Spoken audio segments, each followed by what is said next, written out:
Her ship alighted on the tarmac with engines snarling, hot air billowing out from beneath the thrusters. The hatch opened with a hiss, and she disembarked to the stench of the jump gate that had so recently spit her into Makessa's orbit, a smell like piss and ozone.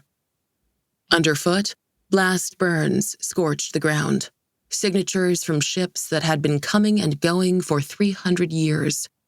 The township of Principes would have no cause for so much activity if it weren't for the kin school that loomed ahead. She was hungry, a little annoyed. There was a marble of nausea lodged in the base of her throat, a leftover effect of being flung from one star system to another in the space of 2 minutes. This part of Makess was cold and wet, and she disliked the monotonous sable plains flowing away from the tarmac. She disliked the filmy dampness in the air. If the kin schoolmaster had brought her here for nothing, she would make him regret it. The school itself was all stone and mortar and austerity. Somber-looking effigies stared down at her from the parapet of the second-story roof, the 6 gods, assembled like jurors. She looked over her shoulder at her trio of novitiates, huddled close to one another, watchful. Birds of prey in common brown. By contrast, she was quite resplendent in her red gold coat, the ends swishing around her ankles as she started toward the open gates. She was a cleric of the kingdom, a holy woman, a member of the righteous hand. In this school were many students who longed to be clerics and saw her as the pinnacle of their own aspirations, but she doubted any had the potential to match her. Already, the kin schoolmaster had appeared. They met in the small courtyard under the awning of the entryway, his excitement and eagerness instantly apparent. He bowed over his hands a degree lower than necessary, a simpering flattery. In these star systems, power resided in the hands of the kingdom, and it resided in the first families. She was both.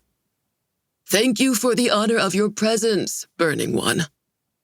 She made a quick blessing over him, wrote, and they walked together into the school. The novitiates trailed behind, silent as the statues that guarded the walls of the receiving hall. It had all looked bigger when she graduated 7 years ago. As if reading her mind, the kin schoolmaster said, "It seems a lifetime since you were my student." She chuckled, which he was welcome to take as friendly or mocking. They walked down a hallway, lined with portraiture of the most famous students and masters in the school's history. Aver Paye, Ken Seekin Ken, Ludo Moonback. All painted. No holograms. Indeed, outside the tech aptitude classrooms, casting technology was little to be seen in this school.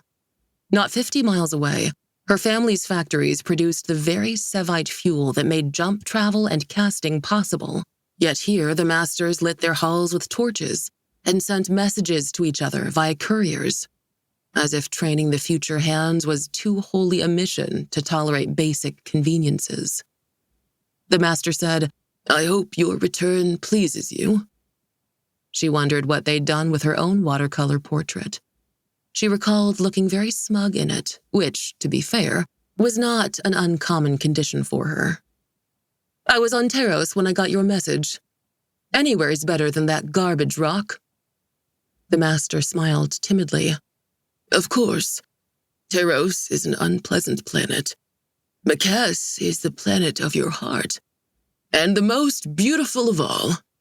He sounded like a tourist pamphlet, extolling the virtues of the many planets that populated the treble star systems. She grunted. He asked, "Was your trip pleasant?" "Hardly any re-entry disturbance. Didn't even vomit during the jump." They both laughed, him a little nervously.